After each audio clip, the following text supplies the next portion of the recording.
بسم اللہ الرحمن الرحیم، السلام علیکم۔ میں ہوں عبد الرحمن۔ آئیے پودوں کے بارے میں کچھ جانیے۔ پودے لگائے دولت کمائے، پودے غذائی زنجیر کی بنیادی اکائی جیسے جملے آپ نے ضرور سنے ہوں گے۔ پاکستان ایک زرعی ملک ہے جس میں زیادہ تر لوگ زراعت سے وابستہ ہے۔ پاکستان میں کل 5.2 ایکڑ زمین پر جنگلات موجود ہیں، لیکن بدقسمتی سے روزانہ اس کے رقبے میں کمی آ رہی ہے اور جنگلات کو غیر قانونی طور پر کاٹ دی جا رہی ہے، بلکہ جنگلات اور پودے ماحول کو خوشگوار بنانے کا ضامن ہے۔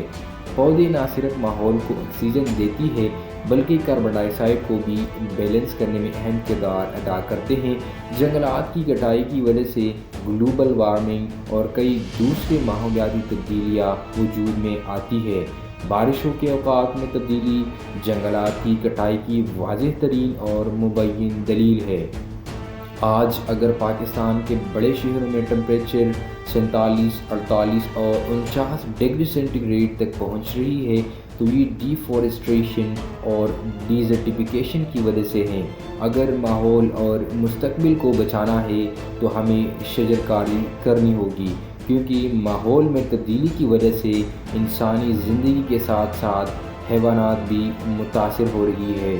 Save trees, urban forest, climate change, go green, eco friendly, save life, save biodiversity, save flora, save fauna, build better future. ملتے ہیں انشاءاللہ نیکسٹ لیکچر کے ساتھ، تب تک کے لیے اپنے میزبان عبد الرحمن کو اجازت دیجیے۔ اللہ نگہبان، اللہ حافظ۔